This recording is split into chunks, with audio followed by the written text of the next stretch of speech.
தமிழ் 8ஆம் வகுப்பு இயர் 2 கவிதை பேழை 2 தலைப்பு பாத்தீங்கன்னா கோணக்காத்து பாட்டு. ஃபர்ஸ்ட் கோணக்காத்துனா என்ன தெரிஞ்சுக்கலாம். திரண்டு எழுந்த மேகக்கூட்டங்கள் ஒன்று திரண்டு வேகமாக அடிப்பதால் ஏற்படுவதுதான் இந்த கோணக்காத்து. இதனுடைய ஃபர்ஸ்ட் நுழைய முன் பார்க்கலாம். இயற்கை மிகவும் அழகானது, அமைதியானது, ஆனால் மனதை மயக்க வல்லது. அப்படிப்பட்ட இயற்கை சீற்றம் கொண்டு பொங்கி எழுந்தால் பெரும் அழிவை ஏற்படுத்தும். அப்படிப்பட்ட தமிழ்நாடு பாத்தீங்கன்னா புயலால் பாதிக்கப்பட ஒரு பகுதியாகும். முன்பு தமிழ்நாடு புயலால் பாதிக்கப்பட்ட தாக்குண்ட பகுதிகளில் மக்கள் நாட்டுப்புற வடிவில் அமைந்த ஒரு பாடலை தான் நம்மளுக்கு என்ன கொடுத்துருக்காங்கன்னா கோணக்காத்து பாட்டா கொடுத்துருக்காங்க. இதனுடைய ஆசிரியர் பாத்தீங்கன்னா வெங்கப்பூர் சாமிநாதன். இவருடைய பிறப்பு பாத்தீங்கன்னா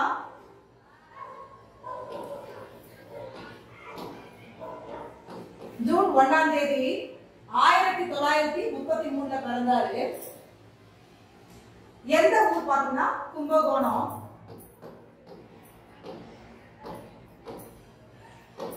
கும்பகோணத்துக்கு அடுத்து உள்ள உடையாலூரில் பிறந்தவர். எந்த இடம் பாத்தீங்கன்னா தஞ்சாவூர் மாவட்டம். ஆனா இந்த பாடல் சேராசு 1938 ஜனவரி 2 பிறந்தவர்.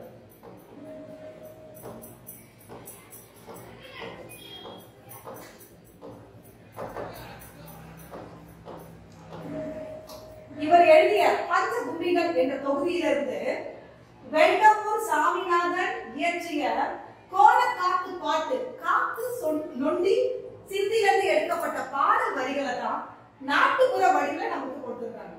சரி, பாடத்துக்குள்ள நுழைவோமா? பாடல் வரிகளை.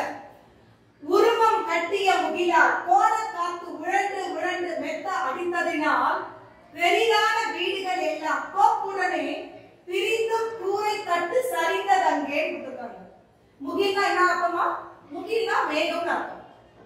முகில்னா என்ன அர்த்தமா? முகில்னா மேகம். மேக கூட்டங்கள் ஒன்று திரண்டு வேகமாக அடித்ததினால் உழன்று உழன்று மெத்த அடித்ததினால் சுழன்று சுழன்று அடிக்கிறதால பெரிதான வீடுகள் எல்லாம் கூரை வீடுகள் எல்லாமே கோப்புடனே அர்த்தம் அடியோடு. கோப்புடனே என்ன அர்த்தமா?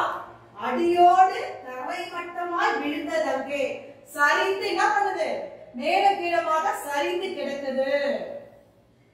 கோப்புடனா அடியோடு பேந்து கிடக்குது அப்படின்றாங்க. சரிந்ததங்கே. அடுத்த லைன் பாத்தீங்கன்னா சிங்காரமாய் வாங்கல் நகரில் வைத்திருந்த தென்னம்பிள்ளை அத்தனையும் பின்ன மாற்றுவே கொடுத்தாங்க. வாங்கல் நகர்ல வைக்கப்பட்டுள்ள தென்னை கன்றுகளும் தென்னை மரங்களும் என்ன பண்ணுதான்? அத்தனையும் பின்ன மாற்றுதே. காற்றினுடைய வேகம் தாங்க முடியாம எல்லாமே என்ன பண்ணுதான்? தரையோட அடிமட்டமாய் சாய்ந்து கிடக்குது. எதனால? இந்த கோணக்காற்றினுடைய வேகம் தாங்க முடியாம மரங்கள் எல்லாம் தரைமட்டமாக விழுந்து கிடக்குது. சின்ன சின்ன கன்றுகளும் கூட பெரிய பெரிய மரங்கள் கூட தரைமட்டமாய் விழுந்ததற்கு மந்தான காங்கேய நாடு அப்படின்றாங்க. மந்தான காங்கேய நாடு பாத்தீங்கன்னா கொங்கு மண்டலத்தினுடைய 24 நாடுகள்ல ஒண்ணுதான் என்னமா காங்கேய நாடு. காங்கேய நாடு 24 நாடுகள் அப்படின்னு பாத்தீங்கன்னா ஈரோடு, மதுரை, ஆனைமலை, பழனி, இது எல்லாமே என்ன? உடுமலை, இது எல்லாமே ஆனைமுடி, இது எல்லாமே 24 நாடுகள்ல ஒண்ணுதான் காங்கேய நாடு. அந்த காங்கேய நாட்டை தான் மங்காத காங்கேய நாட்டின் மேட்டுக்காட்டில் மாலான பருத்தி எல்லாம் கோலாக போச்சுதே கொடுத்துருக்காங்க. மாலாத பருத்தி எல்லாம் என்ன போச்சான்? குச்சி போல. இப்ப இந்த பேனா பாத்தீங்கன்னா என்ன இருக்கு? குச்சி போல இருக்கு. ஆனா பருத்தி செடி எல்லாம் என்ன ஆகும்? இதுனா இது பருத்தி செடி. இந்த பருத்தி செடி எல்லாமே எது போல இருக்கா? குச்சி போல உடைந்து கிடக்குது. எல்லாமே கீழே தரமட்டமா உடைந்து சின்னமா கிடக்குது அப்படின்றாங்க. அடுத்த வரைக்கும் பாத்தீங்கன்னா ஆரங்கள் வைத்த சுவர் எல்லாம் மெத்தை வீடு. மெத்தை வீடுனா என்ன அர்த்தமா? மெத்தை வீடுனா மாடி வீடுன்னு அர்த்தம். பெரிய பெரிய மாடி வீடுகளை தான் என்ன சொல்லுவாங்க? மெத்தை வீடுன்னு. பெரிய பெரிய அடுக்கு மாடிகளை தான் மெத்த வீடு, மாடி வீடு. அடியோடு விழுந்ததங்கே. பாடல் வரிகளை ஒவ்வொன்றும் படிக்கும் போதே நீங்க அதுல சரியான விடையில பாத்தீங்கன்னா விழுந்ததங்கே அப்படின்னு ஒண்ணு கொடுத்திருப்பாங்க. இதை எப்படி பிரிக்கலாம் அப்படின்னு பாத்தீங்கன்னா விழுந்தது பிளஸ் அங்கே. எப்படி பிரிக்கலாம்? விழுந்தது பிளஸ் அங்கே, விழுந்தது பிளஸ் அங்கே, விழுந்தது அங்கே. கெடி கலங்கி கொடுத்துறாங்க. கெடி கலங்கினா என்ன அர்த்தமா? மிக வருந்தின்னு அர்த்தம். கெடி கலங்கினா என்ன அர்த்தமா? மிக வருந்தி, மிக வருந்தி. கெடி கலங்கினா மிக வருந்தி, மிக வருந்தி தாரங்களும் பிள்ளைகளுடனும் கூட்டிக் கொண்டு தான் நடந்து வேகமுடன் கூக்கு வென்றார். தாரங்கள் நம்ம கணவன் மனைவி பிள்ளைகள் இந்த இடத்தை விட்டு நகர்ந்தா போதும். நம்ம எப்படினாலும் என்ன பண்ணலாம், உயிர் பிழைத்தா மட்டும் போதும். நம்ம உயிருக்கு பாதுகாப்பு இல்லாம இந்த காற்று நம்மளை வாட்டி எடுக்குது அப்படின்னு சொல்லிட்டு தன்னுடைய பிள்ளைகளும் கணவன் மனைவி பிள்ளைகள் எல்லாமே கூட்டிக் கொண்டு தான் நடந்து வேகமா என்னவா கூக்கு வென்றார். அலறி கத்திக்கிட்டே என்ன பண்றாங்களா, அந்த ஊரை விட்டு வேகமாக ஓடுகிறார்கள். மெத்த வீடுனா என்ன? மாடி வீடு. மாடி வீடு என்ன பண்ணுதா, இந்த சுழல் காற்றினுடைய வேகம் தாங்க முடியாம அடியோடு தரமட்டமா என்ன ஆயிடுச்சா, கீழே கவிழ்ந்து கிடக்கு. வாகுடனே தொண்டைமான் சீமைகளிலே வளர்ந்தோங்க மாநகரம் தண்ணியே தான் சேதாரமாய் வைத்த மரங்கள் அத்தனையும் சின்ன பின்னமாய் ஒடிந்து பின்னமாச்சுதேன்றாங்க. சேகரமாய் என்ன அர்த்தம்னா கூட்ட கூட்டமாய் அர்த்தம். சேகரமாய் என்ன அர்த்தமா? கூட்ட கூட்டமாய், கூட்ட கூட்டமாக வைத்திருந்த மரங்கள் எல்லாம் அத்தனையும் சின்ன பின்னமாய், எப்படியா மேல பாதி கீழே பாதி அப்படி ஒடிந்து சரிமட்டமா கரையில எனக்கும் பயன் தராத மரங்கள் போல சரிந்து வீழ்ந்து கிடக்குது. பின்னமாச்சுதே, எதுக்கும் பயன் தராத மரம் போல பின்னமா இருக்கே, பின்னமாச்சுதே அப்படின்றாங்க. பயன் தராமல் பின்னமாய் கிடைக்கிறது. சேகரமான என்ன கூட்டம். அடுத்த வரிகள் பாத்தீங்கன்னா சம்பிரமுடன் கப்பல்கள் எல்லாம் கடலிலே தான் நடந்து வேகமுடன் வரும் பொழுதிலே கொம்பு சுத்தி கோட காத்து காலனை போல் கோட மழை வந்து கப்பல் தான் கவிழ்ந்ததே கொடுத்துருக்காங்க. சம்பிரமுடன், சம்பிரமுடன் முதல்ல என்ன தெரிஞ்சுக்கணும்? சம்பிரமுடன் முறையாக வைக்கப்பட்டது அர்த்தம். முறையாக வைக்கப்பட்ட கப்பல்கள், சம்பிரமுடன் என்ன அர்த்தமா? முறையாக வைக்கப்பட்ட கப்பல்கள் எல்லாம் கடலிலே தான் நடந்து வேகமுடன் வரும் பொழுதிலே இந்த காற்றினுடைய வேகமும் பெருமழையின் காரணமாக கொம்பு சுத்தி கோட காத்து காலனை போல். காலன்னா யமன் அர்த்தம். எந்த நேரத்துல யமன் வந்து உயிரை எடுப்பான் அப்படின்னு எல்லாரும் யோசிப்பாங்க. எப்படி எந்த நேரம் ஒரு செகண்ட்ல தெரியாது என்ன நடக்குது. நைட்ல படுத்துட்டே இருக்கும், பொழுது வச்சு உயிரோட இருக்குமா? மனித பிறவிக்கு மட்டும்தான் என்ன பண்ண முடியாது, சொல்ல முடியாது. மற்ற பிறவிகளுக்கு விலங்கினங்களுக்கெல்லாம் என்ன பண்ணலாம், அதனுடைய ஆயுள் காலத்தை சொல்ல முடியும். ஆனா மனித பிறவிக்கு மட்டும்தான் ஆயுள் காலத்தை சொல்ல முடியாது. ஏன்னா காலம்னா இந்த இடத்துல என்ன சொல்றாங்க, யமன் அர்த்தம். யமன் எந்த நேரத்துல வருவான் அப்படின்னு சொல்ல முடியாதுன்றது மாதிரி யமன் காலனை போல் கோடமழை வந்து கப்பல் தான் கவிழ்ந்ததே. இந்த பெருமழையாலும் சூறாவளி காற்றினாலும் கோட காற்றினுடைய வேகம் தாங்க முடியாம கப்பல்கள் எல்லாமே என்னவா கிடக்குதான், சரிந்து தரைமட்டமா கவிழ்ந்தது. அங்கே கவிழ்ந்து கிடக்குது தண்ணிக்குள்ள.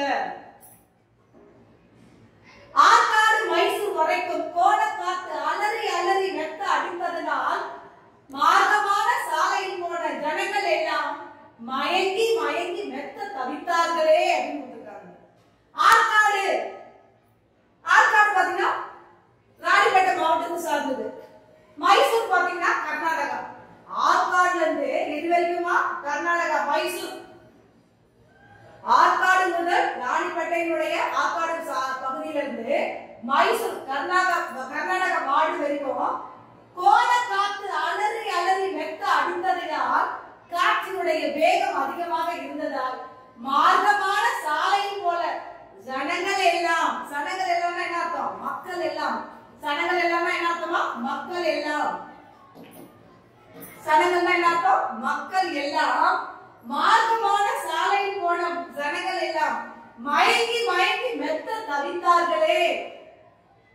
வேகம் தாங்க முடியாம தரையில நடந்து போன மக்கள் எல்லாம், சாலையில் நடந்து போன மக்கள் எல்லாம் இதனுடைய காற்றினுடைய வேகம் தாங்க முடியாம மயங்கி மயங்கி அந்தந்த இடத்துல நடந்த இடத்துல என்ன பண்றாங்க, சுழல் காற்றினுடைய வேகம் தாங்க முடியாம அடுத்த அடிப்படை எடுத்து வைக்க முடியாம மயங்கி மயங்கி தரையில என்ன பண்ணாங்க, விழுந்து தவித்தார்களே.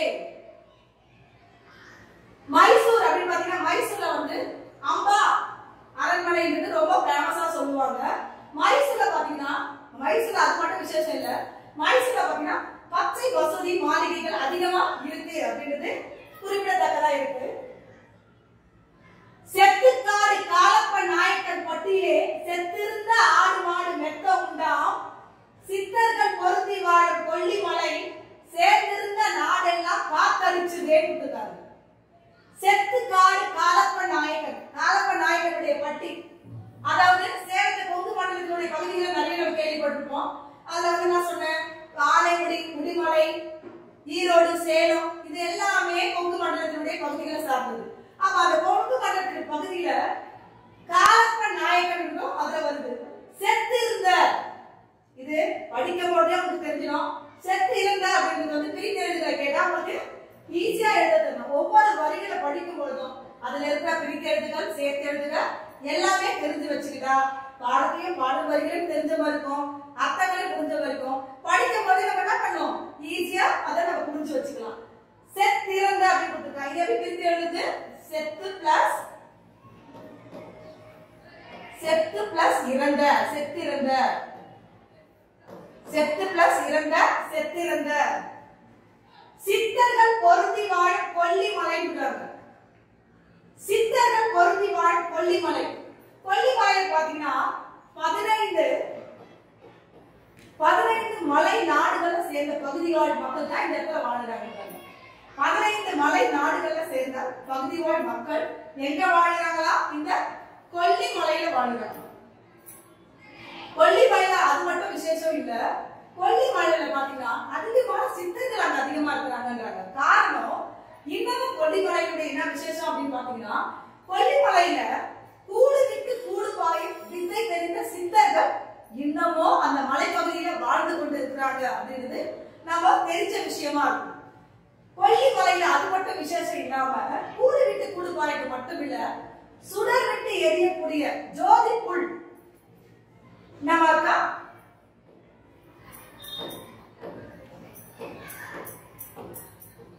ஜோதி புல் அப்படிங்கிற ஒரு அரிய வகை செடி, அரிய வகை செடி.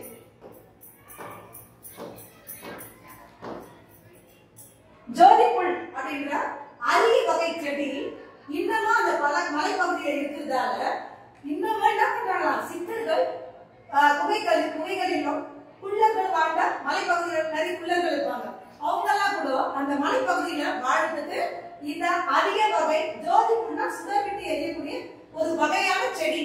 அந்த செடியினுடைய வெளிச்சம் அந்த குகையில இருக்கிற சித்தர்களுக்கு அது பயன்படுது. இன்னமும் அந்த சித்தர்கள் பயன்படுத்திட்டு தான் இருக்காங்க.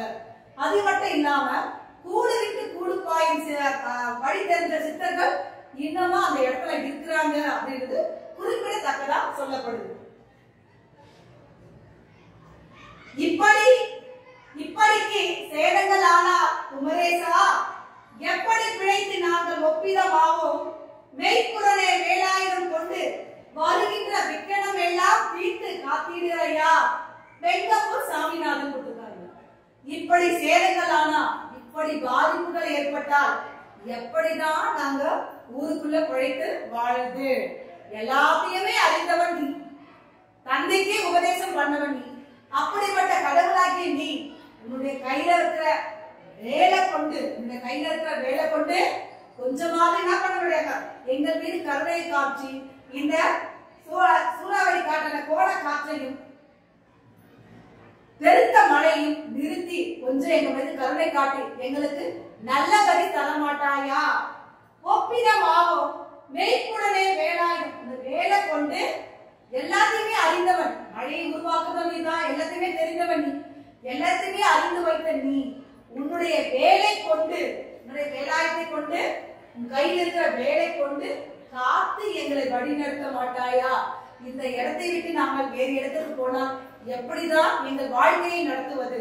எங்களுடைய வாழ்வாதாரத்தை நாங்கள் எப்படி பார்ப்பது? அனைத்தும் அறிந்து கொண்டிருக்கின்ற கடவுளாகிய முருகனே, விக்கிரம் எல்லாம் தீர்த்து காப்பீராயா? விக்கிரம் வேணாமா? எங்களுடைய துன்பத்தை எல்லாம் தீர்த்து எங்களுக்கு நல்ல கதி தரமாட்டாயா? முருகன் வேலுடன் இருக்கிற மாதிரி நமக்கு கொடுத்திருக்காரு. ஒவ்வொரு பாடல் வரியும் நமக்கு எளிமையான வரிகள் தான் இருக்கு. இது நாட்டுப்புற வடிவில் அமைந்த பாடல்கள். சரி, பாடல் வரிகளை மட்டும் ஒரு தடவை பார்த்துருவோம்.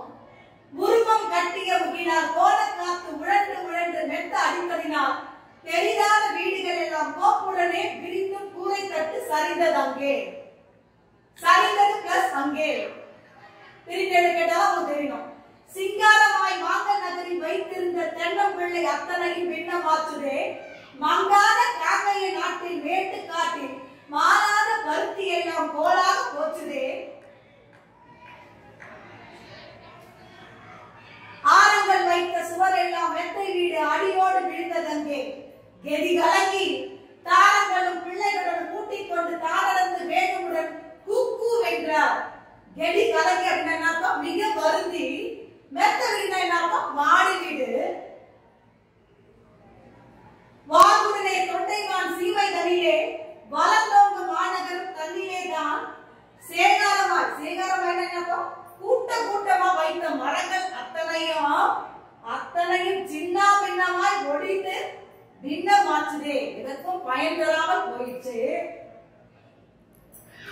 சம்பிரமுடன் கப்பல்கள் எல்லாம் கடலிலே தான் நடந்து வேகமுடன் வரும் பொழுதிலே கொம்பு சுத்தி கோட காத்து காவலை போல் கோட மழை வந்து கப்பல் தான் கவிழ்ந்தது அப்படின்னு கொடுத்துருக்காங்க. சம்பிரமுடன் தான் என்ன? முறையாக வைக்கப்பட்ட கப்பல்கள் எல்லாம் தான் நடந்து வேகமுடன் வரும் பொழுதிலே வேகத்தினுடைய தாக்கம் தாங்க முடியாம யமன் எந்த நேரத்துல உருவாங்க தெரியாது. இரவு நேரங்கள்ல நம்ம படுத்துட்டு இருப்போம். ஐந்தறிவு உயிரினங்களுக்கு பாத்தீங்கன்னா அதோடைய ஆயுள் காலத்தை ஈஸியா சொல்லிடலாம். ஆனா மனிதர்களுடைய வாழ்வுக்கு மட்டும் ஆயுள் காலத்தை குறிப்பிட்டு சொல்ல முடியாது. இரவு நேரத்துல படுத்திருப்போம், பொழுது வந்து உயிரோட எழுந்துருமா என்பது கடவுளுக்கு மட்டும்தான் தெரியும். அதே போல யமன் எப்ப வருவான்னு யாருக்குமே தெரியாது. அதே போல இந்த சுழல் காற்று நம்ம கண்ணுக்கு ஒரு சர்க்கிள் மாதிரி சுத்தி சுத்தி இருந்தா எப்படி இருக்குமோ, கண்ணினுடைய ஆழத்தை பார்க்கும்போது அந்த சுழல் காற்று எப்படி இருக்குமோ அது போல காலை போல் எந்த நேரத்தில் வரும் என்பது யாராலும் அறிந்து கொள்ள முடியாது. அப்படி சுழன்று சுழன்று அடிக்கிற சுழல் காற்றினால் கோட மழை வந்து கப்பல் தான் கவிழ்ந்தது. கப்பலினுடைய முறையாக வைக்கப்பட்ட கப்பல்கள் எல்லாம் காற்றினுடைய வேகத்தாலும் இந்த பெருமழையினுடைய தாக்கத்தாலும் என்ன பண்ணுதான்? எடி கலங்கி அப்படியே தரமட்டமா கவிழ்ந்து கிடக்குது. தண்ணிக்குள்ள எதற்கும் பயன் தராமல் பயனுள்ளதா இல்லாம அப்படியே கவிழ்ந்து கிடக்கு. ஆற்காடு மைசூர் வரைக்கும் கோலக்காத்து அலறி அலறி மெத்த அடிப்பதினால் மார்க்கமான சாலையில் போன சனங்கள் எல்லாம் மயங்கி மயங்கி மெத்த தவித்தார்களே. சனங்கள்னா என்ன? மக்கள் நடக்கும். ஆற்காடுல இருந்து மைசூர் வரைக்கும் பாத்தீங்கன்னா அதனுடைய இடைவெளி பாத்தீங்கன்னா 369 கிலோமீட்டர். ஆற்காடு மைசூரோட இடைவெளி என்னன்னா 369 கிலோமீட்டர். ஆற்காடு வந்து ராணிப்பேட்டை பகுதியில இருக்குது. மைசூர் பாத்தீங்கன்னா கர்நாடக பார்டர். இதுல இருந்து இதனுடைய இடைப்பகுதியில நடந்து போகும்போது மக்கள் மெத்த மெத்த மயங்கி மயங்கி மெத்த தவித்தார்களே. சுழல் காற்றினாலும் பெருமழையினாலும் நடந்து போகின்ற மக்கள் அந்தந்த இடத்துல அடுத்த அடி எடுத்து வைக்க முடியாம அடுத்த அடி கூட எடுத்து வைக்க முடியாம மயங்கி மயங்கி என்ன பண்றாங்களாம்? அங்கே தரையில விழுறாங்க. அம்பா அரண்மனைன்றது வந்து மைசூர்ல ரொம்ப ஃபேமஸ் ஆனது. செத்துக்காடு காலப்ப நாயக்கன் பட்டியே செத்திருந்த ஆடு மாடு மெத்த உண்டா சித்தர்கள் பொருந்தி வாழும் கொல்லிமலை சேர்ந்திருந்த நாடெல்லாம் காத்தடிச்சுதேன்றாங்க. கொல்லிமலை பத்தி நம்ம நிறைய தெரிஞ்சுக்கிட்டோம். இப்படி இருக்க சேடங்கள் ஆனால் குமரேசா எப்படி பிழைத்து நாங்கள் ஒப்பிதமாவோம்? மெய்ப்புறனே வேலாயுதம் கொண்டு வருகின்ற விக்கடம் எல்லாம். விக்கடம் எல்லாம் என்ன அர்த்தமா? துன்பம் எல்லாம் எங்களுக்கு இடர்கள் ஏற்படாம துன்பம் ஏற்படாம உன்னுடைய கையில் இருக்கிற வேலை கொண்டு எங்களை கொஞ்சம் காத்திடறையா. அனைத்தும் அறிந்தவன் நீ, தந்தைக்கே உபதேசம் பண்ணவன். அப்படி இருக்கும் பொழுது மழை பெய்வதையும் அறிந்தவன் நீ. அப்படி இருக்கும் பொழுது உன்னுடைய வேலை கொண்டு எங்களுடைய ஊர் மக்களை காப்பாற்ற மாட்டாயா? நாங்கள் இப்படி தவிக்கிறோமே, எல்லாத்தையுமே அறிந்தவன் நீ அப்படின்னு சொல்லிட்டு இந்த பாடல் வரியில அழகா சொல்லப்பட்டிருக்கு. ஒவ்வொரு வரிகளுக்கு முன்னாடி பாத்தீங்கன்னா இந்த பாடல் வரியில பஞ்ச காலத்தில் துயரங்கள் ஏற்படும் நிலை, அதாவது கோணக்காத்து போல ஏற்படும் புயலால் ஏற்படும் பொழுதும் மற்ற பாதிப்புகள் ஏற்படும் பொழுதும் எப்படி நம்ம காத்து கொள்ளணும் அப்படின்றது இந்த பாடல் வரியில நம்ம நிறைய தெரிஞ்சு வச்சுக்கிறோம். இந்த பாடல வரியில சிந்தனை என்னன்னு ஒண்ணு இருக்கு. இயற்கை சீற்றங்கள் ஏற்படாமல் இருக்க நம்ம எப்படி முன்னெச்சரிக்கையா பாதுகாத்துக்கணும். இப்போ அப்பா அம்மா வந்து நிறைய படிச்சிருக்க மாட்டாங்க, ஆனா குழந்தைங்க நம்ம நிறைய பாடங்களை தெரிஞ்சு வச்சிருப்போம்.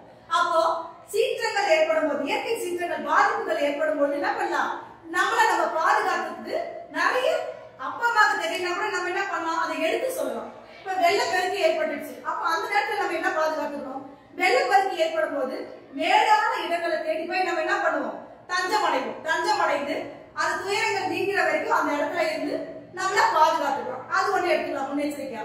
ரெண்டாவது பாத்தீங்கன்னா காத்துல தீ பிடிச்சு, காட்டு பகுதியில எல்லாம் பாத்தீங்கன்னா நிறைய தீ அப்பப்போ பத்திக்கிட்டே எரியும். அப்படி எரியப்படும் பொழுது அங்க காட்டுல வாழற மக்கள் என்ன பண்றாங்க, நகர்ப்புறங்களை தேடி போய் தன்னை தஞ்சம் அடைத்து தங்களை பாதுகாத்துக் கொள்ளலாம். காட்டு தீ மட்டும் இல்ல, எரிமலை வெடிச்சு இருக்கும்போது அப்ப என்ன பண்றான் மக்கள், மலைவாழ் மக்கள், அந்த பகுதியில் இருக்கிற மக்கள் தன்னுடைய இடத்தை விட்டு நகர்ப்புறங்களை தேடி போய் தன்னை பாதுகாத்துக் கொள்ளலாம். சுனாமி ஏற்படும் போது தன்னை பாதுகாக்கலாம். நிலநடுக்கம் ஏற்படும் பொழுது, நிலநடுக்கம் ஏற்படுச்சுன்னு வச்சுக்கோ, அப்ப என்ன பண்றோம், மேலான இடங்களை தேடி போய் எந்த இடத்துல நிலநடுக்கம் ஏற்படாமல் இருக்கோ அந்த இடத்துல போய் தன்னை தஞ்சம் அடைஞ்சு நம்மளை பாதுகாத்துக் கொள்ளலாம். இதே போல நிறைய விஷயங்கள். இப்ப சூறாவளி அப்படின்னு சொல்றோம், குறைந்த காற்றழுத்த தாழ்வு மண்டலம் ஏற்படும் போதுதான் அந்த சூறாவளி ஏற்படுது. இதெல்லாமே தெரிஞ்சு வச்சுக்கலாம். ஏன்னா நிறைய நம்ம பாட புத்தகங்கள்ல நிறைய விஷயங்களை நம்ம தெரிஞ்சுக்கிறோம். மாணவர்களே, இந்த கோணக்காத்து பாட்டு உங்களுக்கு நல்லா புரிஞ்சிருக்கும்னு நினைக்கிறேன். இதுல இருக்கிற ஒவ்வொரு வரிகளும் பாதிப்புகள் ஏற்படும் போது தன்னை பாதுகாத்துக் கொள்றதுக்கு ஒரு அரிய வகை பாடலா இது அமைஞ்சிருக்கு. உங்களுக்கு எல்லாருமே புரிஞ்சிருக்கும்னு நினைக்கிறேன். இதனுடைய பாடல் வரிகள் மட்டும் இல்லாம ஒவ்வொரு கொஸ்டினும் நீங்க நல்லா படிச்சு பயன்பெற வேண்டும். நன்றி, வணக்கம்.